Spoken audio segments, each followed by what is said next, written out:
వివేకం ఉంటుంది. అంటే ఒక జంతువుకి ఒక స్కిల్ మాత్రమే ఇస్తాడు దేవుడు. మనిషికి ఎన్ని స్కిల్స్ కావాలంటే అన్ని స్కిల్స్ నేర్చుకోండి అని ఒక మెదడునిచ్చాడు. ఆ మెదడు ఒక అద్భుతమైన ప్రయోగశాల. ఉన్న స్థితి నుంచి ఉన్నత స్థితికి, ఉన్నత స్థితి నుంచి అత్యున్నత స్థితికి, ఉత్కృష్టమైన స్థితికి, ఆ ఉత్కృష్టమైన స్థితి నుంచి సర్వోత్కృష్టమైన స్థితికి చేరుకోవడానికి మన మెదడు అనే ప్రయోగశాల మనకు ఉపయోగపడుతుంది.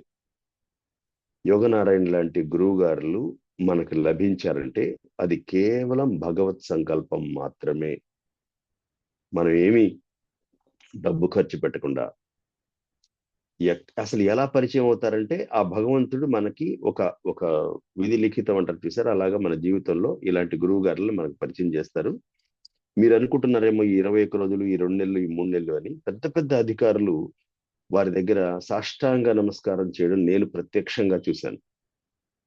అంటే వాళ్ళ హోదాని, వాళ్ళ స్థాయిని పక్కన పెట్టి మానవ దృక్పథంతో నన్ను ఒక స్థితి నుంచి ఇంకొక స్థితికి తీసుకురావడానికి భగవంతుడు పంపించిన దూతలాగా ఈ యోగనారాయణ గారు లాంటి వారు నాకు పరిచయం చేసినందుకని భగవంతుడికి సమర్పించిన ఆ నమస్కారాన్ని ఎదురుగా యోగనారాయణ గారు ఉన్నారు కాబట్టి వాళ్ళ కాళ్ళకి సమర్పించడం నేను చూశాను.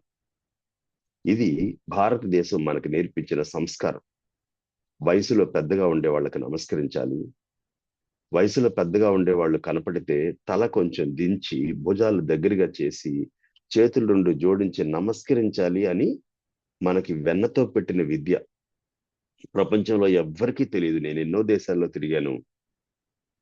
గురువుల్ని పేరుతో పిలిచే దేశాలు కూడా నేను తిరిగాను. కొంచెం బాధేస్తుంది.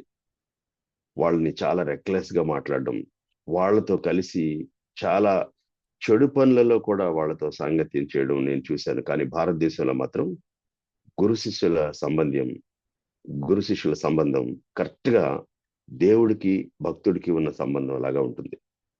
అటువంటి అద్భుతమైన గురువు గారు మనందరికీ లభించారు. ఆ ఆ సాంగత్యాన్ని వారు మనకి వినిపించే అద్భుతమైన విషయాల్ని మనం చక్కగా వినియోగించుకుందాం.